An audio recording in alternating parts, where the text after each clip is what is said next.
Obviamente, sus preguntas tienen que ser en base a este tema de la factibilidad de pruebas para la detección de coronavirus, factibilidad de importancia. Ese es el tema, así que las preguntas tienen que estar referidas a este tema. Tenemos en línea a la señora Marta Velasco, doctor de la zona de San Pedro, aquí en la ciudad de La Paz. Le va a hacer la siguiente consulta y claro, usted como profesional responde dudas que tenga también la población esta noche. Marta, buenas noches. Gracias por estar con nosotros, por la llamada. Lo escuche el doctor Ramírez. Adelante con su pregunta sobre el tema, por favor. Bienvenida. Bueno, buenas noches. En el diagnóstico se dan muchos falsos negativos y es un riesgo para la población. ¿En qué porcentualidad se da y cuán veraces, fieles son los diagnósticos que están haciendo ahora en la ciudad de La Paz? Gracias. Muchas gracias, Marta. Doctor, adelante la respuesta. Si escuchó, si no escuchó, no importa, yo le puedo decir lo que preguntó, pero adelante, doctor. Los falsos negativos no es lo más común en realidad. Las pruebas actualmente como una política nacional se aplican a pacientes con síntomas o que estén en riesgo. Cuando existen los síntomas, en la mayoría de los casos, se puede detectar el virus. Entonces el porcentaje de falsos negativos en realidad es muy bajo. La técnica que se está usando es reacción en cadena de la polimerasa, lo que significa que detecta el material genético del virus que está presente en secreciones. Entonces el porcentaje de falsos negativos en realidad es bajo, ¿no? Un paciente con síntomas debería tener virus detectable. Incluso sabemos que antes de empezar los síntomas, 1 o 2 días, empieza a ser excretor de virus. Entonces es lo que estamos buscando y es en lo que se basa la prueba en realidad. Es decir, doctor, no hay temas negativos dentro de la prueba que puedan alterar un resultado. Eso es lo que menciona Marta. Sí, la posibilidad, pero es un porcentaje mínimo. La verdad, en la mayoría de los pacientes que tienen el virus, que tienen los síntomas, la prueba tiene una sensibilidad, que significa la capacidad de encontrar los casos verdaderos alta, más del 95%. Entonces realmente es muy alta la capacidad de la prueba para encontrar los pacientes que tienen el coronavirus y tienen síntomas. Bueno, ahí está, entonces hemos respondido a la pregunta a Marta, que nos llamaba de la zona de San Pedro. Aparece el número de pantalla, el número del canal para que usted nos pueda llamar ahí en pie de pantalla, el 244-1313. Esperamos sus consultas para que el doctor Ariel Ramírez, que está con nosotros también en este contacto, pueda aclarar las dudas relacionadas precisamente a este tema. 244-1313, la línea que está habilitada para que usted nos llame. Mientras tanto, doctor, mientras esperamos la llamada de la gente a esta hora de la noche. En muchos países, doctor, se están realizando estas pruebas. ¿Qué importancia, cuál es la factibilidad principalmente para que la gente también pueda entender esta situación, doctor? La recomendación actual es realizar las pruebas a la mayor cantidad de personas. El problema que tenemos con el coronavirus es que hay una cantidad importante de personas, alrededor del 30%, que son asintomáticos. Esas personas no tienen dolor, no tienen fiebre, no tienen nada, pero sí tienen el virus y pueden transmitirlo. Entonces el poder detectar a estos pacientes y a la mayor cantidad de síntomas va a permitir el aislamiento, tomar las medidas de control y realizar un control de la enfermedad. Entonces, mientras más pruebas hagamos, más pacientes vamos a detectar. Por ahora, con un tema de logística y de política nacional, pues ya sea pacientes sintomáticos o que estén en riesgo, ¿no? Tratando de encontrarlos, o contactos de pacientes que ya han salido positivos. Doctor, vamos a escuchar a don Carlos Vázquez, que nos llama en este momento. Él es de la zona de San Pedro. Tiene la siguiente consulta. Adelante, don Carlos, buenas noches. El doctor Ramírez lo está escuchando. Bienvenido.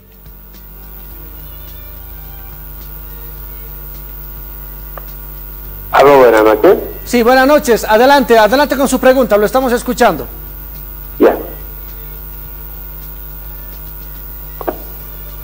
Quiero hacer una consulta. ¿Cómo yo puedo saber si soy asintomático, si no tengo ningún tipo de síntomas?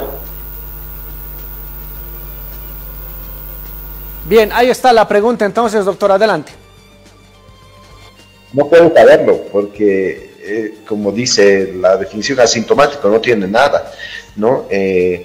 Lo que podría hacerse si tiene sospechas, si ha tenido contacto con algunas personas, si conoce a alguien que se ha enfermado o sospecha que podría ser portador del virus, pues hacer una prueba. Si no tiene síntomas, no se puede hacer por el conducto oficial, ¿no? Que son los laboratorios oficiales, pero existen algunos laboratorios privados que podrían hacer la prueba a algunas personas que pues consideren que la requieren, ¿no? Ahora, doctor, ¿qué otras probabilidades de prueba también existen frente a esto, que lo que es el coronavirus, doctor? La prueba oficial recomendada a nivel mundial es el PCR, la reacción en cadena de la polimerasa, que es lo que están haciendo los centros de referencia y en los seguros los laboratorios montados, que son los laboratorios autorizados. Existen otras pruebas en el mundo, en el mercado, incluso acá, que tienen algunas pros y contras, que podrían ayudarnos a encontrar algunos pacientes, pero que no es la prueba oficial, ¿no? Como las pruebas rápidas, ¿no? Entonces hay algunas pruebas rápidas que han salido mal en algunas partes del mundo. Actualmente sí está disponible en algunos lugares en Bolivia, pero no logra detectar, el problema con esta prueba es que no logra detectar los casos iniciales, sino debe pasar al menos una semana para que la prueba pueda dar positiva. Y no es la prueba oficial. Muy bien, doctor, ahí está. Tenemos otra llamada, me dicen con quién estamos, por favor. La señora Rada nos llama desde el Mercado Rodríguez. Doctor, le va a hacer la siguiente consulta. Adelante, señora, buenas noches, bienvenida. Lo escucha el doctor Ramírez. Muy buenas noches desde Rodríguez, Mercado Rodríguez. Sí, adelante, la escuchamos, la escuchamos. ¿Cuántas pruebas se realizan de diagnóstico en la ciudad de La Paz? Gracias. Doctor, por favor. No tengo el dato exacto de cuántas pruebas se realizan. El equipo corre muchas pruebas, ¿no? En realidad el Hospital Obrero tiene un laboratorio montado, el INLASA existe otro laboratorio, ¿no? Y hay otros centros que tienen laboratorios. El dato exacto de cuántas pruebas se realizan yo no lo tengo, ¿no? Hay que hablar con alguien del ministerio que seguramente tiene el dato de cuántas pruebas se realizan. Lo que sí puedo decirles es que se realizan muchas pruebas cada día y pues sí se detectan todos los casos que se reportan. Bien, gracias, doctor. Nos mandan una pregunta aquí al WhatsApp que yo lo estoy revisando precisamente y quiero hacerle la siguiente pregunta. Me dicen, ¿cuánto tiempo atraviesa la muestra, doctor? ¿Cuánto tiempo atraviesa la muestra antes de ser analizada? Eso es lo que me pregunta, doctor, en vía WhatsApp. Los laboratorios están funcionando toda la capacidad que pueden. El laboratorio del centro donde yo trabajo, los procesan, el laboratorio funciona 24 horas. Todas las muestras que llegan en el transcurso de la mañana se empiezan a procesar a mediodía y en unas 4 a 5 horas pues tenemos los resultados. Es un tiempo récord en realidad. Depende cuánto tarda en llegar la muestra, si tiene que transportarse desde otra ciudad hasta que llegue al laboratorio, pues hay que esperar el turno de acuerdo a cuántas pruebas han llegado. Entonces el tiempo podría ser hasta 48 horas, pero si la prueba empieza a correrse, pues tarda entre 4 a 6 horas, ¿no?, en reportarse. Me hacen otra pregunta, doctor, con relación a lo que usted mencionaba hace instantes, el tema de los asintomáticos. Evidentemente no tienen síntomas, pero usted mencionaba de que si tienen sospecha pueden acudir a que se les realice la prueba. Hay gente que me pregunta en el WhatsApp y me dicen, ¿en qué me puedo basar para saber si soy sospechoso o no? Me dicen, valga la redundancia, ¿tendría que tener algún síntoma leve o cómo puedo saber que soy sospechoso? Me pregunta, doctor. El 80% de los pacientes que van a tener coronavirus van a tener o ningún síntoma, nada. Eso no se puede detectar a menos que un familiar, alguien muy cercano, sí tenga síntomas y sea positivo, por esa sospecha epidemiológica, ¿no?, por tener a alguien cercano que tiene la enfermedad diagnosticada, pues que se podría sospechar. En ese 80% hay personas con síntomas muy leves, es como un resfrío, un poquito de fiebre, un poco de dolor de cabeza, un poco de falta de aire, que son los síntomas descritos. El 20% de los pacientes es el que sí tiene síntomas muy importantes y que requiere hospitalización. Entonces realmente el detectar asintomáticos es una tarea muy difícil a nivel mundial y pues no se puede saber, ¿no? es por el índice sospecha, ¿no? Que conozca a alguien en la familia, un amigo, alguien que ha tenido contacto con usted y que de repente es positivo con síntomas. Entonces, por ese enlace, ese nexo epidemiológico, es que se podría sospechar y es quizás a quien se le podrían hacer las pruebas. Bueno, doctor, estamos en los últimos minutos del programa. Nuevamente reiteramos, la gente que tenga alguna consulta, 244-1313 está habilitado a esta hora. Usted nos puede llamar y vamos a pasar la consulta al doctor Ariel Ramírez, que está con nosotros. Doctor, ¿qué pasa con este tema de las pruebas rápidas, que también se ha hablado mucho? ¿Hay algún margen de error dentro de estas pruebas rápidas que también se realizan, doctor? Con las pruebas rápidas hubo un problema mundial, ¿no? Con España, que compró muchísimas pruebas chinas que no dieron buenos resultados. Actualmente hay algunas marcas y laboratorios aprobados por la Agencia Reguladora de Alimentos y Fármacos de Estados Unidos y por otras agencias internacionales. Las pruebas rápidas funcionan. Lo que detectan en realidad no es el virus, detectan los anticuerpos, que son las proteínas que forma el cuerpo para defenderse. Por lo tanto, esto no aparece al principio. Para que se formen los anticuerpos debe pasar entre una semana a 10 días. Entonces, por casi una semana alguien tendrá el virus, podrá excretarlo, pero no se podrá detectar. Entonces, las pruebas rápidas no detectan una enfermedad inicial. Ese es el problema. Y pueden dar reacciones cruzadas con otros coronavirus, ¿no? Que no sean el COVID-19, pero hay otros coronavirus que pueden causar cuadros como un resfrío. ¿A los cuántos días, doctor, una persona debe solicitar la prueba? ¿A los cuántos días de haberse contagiado? ¿Debe esperar a que tenga síntomas o a los cuántos días ya debe acudir a sus autoridades para que se les realice esta prueba? El problema que tenemos ahora es un tema logístico, ¿no? Que todo el mundo quiere las pruebas, todo el mundo quiere los kits y no hay pruebas suficientes. Entonces el número de pruebas, si en este momento se hiciera a todas las personas que lo requieren, quizás se acabarían pronto y al final no podríamos detectar a los pacientes con síntomas.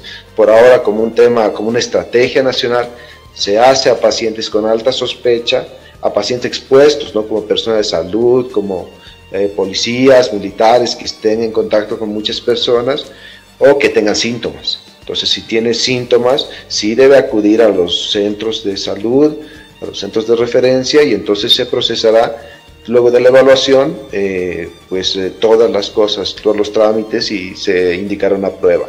Muy bien, doctor, tenemos otra llamada, por favor. A esta hora vamos a recibir a la persona que está en la línea, el señor Chuquimia. Nos llama a esta hora. Adelante, buenas noches. Su consulta, sí. Por favor, el doctor lo está escuchando. Bienvenido. Buenas noches, doctor. En todo este tiempo que estamos en cuarentena, la información más o menos está centrada en que todos vamos a tener que adquirir este virus del corona.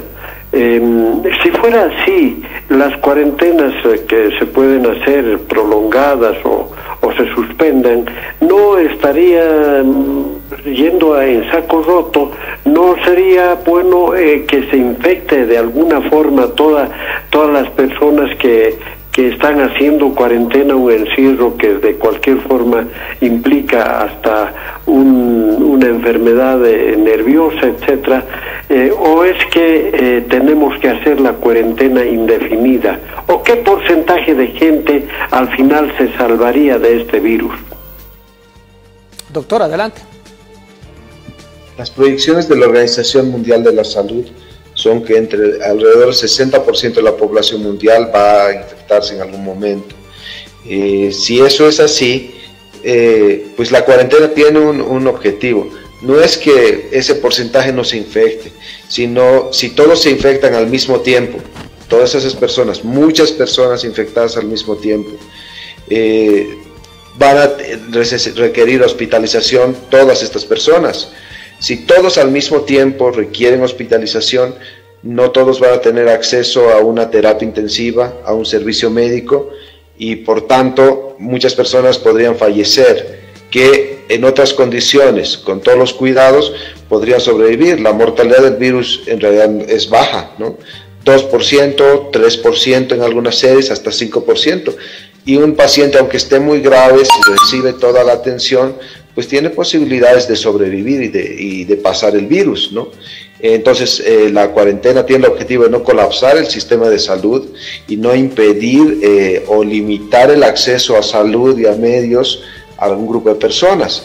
Por otra parte, si todos se infectan al mismo tiempo y los hospitales se llenaran de pacientes con COVID-19, si usted tuviera una apendicitis o un cuadro de vesícula o una fractura, pues no tendría acceso a la atención porque las camas estarían ocupadas. Entonces, la cuarentena tiene el objetivo de mantener el sistema de salud y permitir el acceso a salud a todos. Bien, ahí está la respuesta del doctor Ariel Ramírez a esta hora de la noche, también con relación a la pregunta, a este tema que se está hablando, el tema de la factibilidad de las pruebas para la detección de COVID-19. Ya a punto de finalizar esta entrevista, doctor, creo que es importante que la población y la gente también entienda que definitivamente este tema del coronavirus es un tema de todos. Es un tema que nos incluye a todos los bolivianos con relación a los resultados que vamos escuchando todos los días, que se va sumando, que van acrecentando los datos, doctor, y claro, preocupa también a quienes informamos y a ustedes también como profesionales en salud, doctor. Y es un tema que nos preocupa realmente.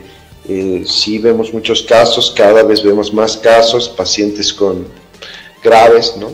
Pero si todos seguimos un plan, todos buscamos un bien común, no vamos a colapsar el sistema de salud. Las cuarentenas van a ser dinámicas, ¿no? De acuerdo a los reportes de las autoridades, y pues hay que cambiar los estilos de vida, ¿no? Yo creo que eso nos enseña este virus, es el distanciamiento, el lavado de manos, el uso de cubrebocas. Pues todas estas medidas son muy importantes, el lavado de manos especialmente, pues va a permitir que no nos infectemos, o que si nos infectemos, pues sea con una carga viral mínima, que significa una muy poca cantidad de virus, lo que nos va a dar un chance de una enfermedad leve. Entonces, sí debemos tener todos los cuidados, y al hacer todas las cosas que nos recomiendan, vamos a estar protegidos nosotros y nuestra familia. Bien, doctor, quiero finalizar la última llamada de la noche, por favor, es la última llamada, con esto cerramos la entrevista. El señor Marco Antonio está en línea de la zona de Villa Salomé en este momento. Don Marco, buenas noches, bienvenido, adelante de su consulta, el doctor Ramírez lo está escuchando. Buenas noches. Adelante, adelante, lo escuchamos. Sí, buenas noches, disculpe, quisiera saber más al respecto de en qué consiste la inmunidad colectiva, ya que hay muchos videos y acerca de la inmunidad colectiva en Suecia, no sé dónde está realizando eso. Bien, muchas gracias. Doctor, adelante, por favor. El tema de la inmunidad colectiva es una medida que se está aplicando en Suecia con relación a estos casos de coronavirus. Ellos están yendo por la inmunidad colectiva. Hay casos, hay personas infectadas, hay fallecidos, pero las autoridades de ese país van por la inmunidad colectiva. Doctor. ¿Cuándo va a dejar de ser un problema el coronavirus? Cuando existe una vacuna, que será como en unos 2 años, y todos estén inmunizados y pues ya no haya un problema como otras enfermedades que tienen vacuna, o cuando una buena cantidad de la población haya pasado la infección y pues aunque no tenemos todos los datos precisos en la información, en teoría está inmunizado. ¿Qué significa? Que al haber pasado una infección que ha sido leve posiblemente, ya no puede adquirir el virus porque ya tiene defensas, tiene anticuerpos contra esto, entonces ya no puede ni contraerlo ni contagiarlo, entonces ya no es un peligro para él mismo ni para nadie. Y si una buena cantidad de la población ya hubiera pasado esta infección, en realidad pues ya no es un problema de salud pública, ¿no? Ya no es un problema para el país. Bien, doctor Ramírez, gracias por estos minutos, le agradezco por su tiempo y gracias por la información que nos ha brindado también. Muchas gracias por la entrevista y pues cualquier cosa yo quedo a sus órdenes para otras consultas. Muchas gracias, doctor Ariel Ramírez ha estado con nosotros para esclarecer y aclarar dudas que la población tenga con relación a este tema de las pruebas, la factibilidad de pruebas para la detección de COVID-19. Antes de irnos...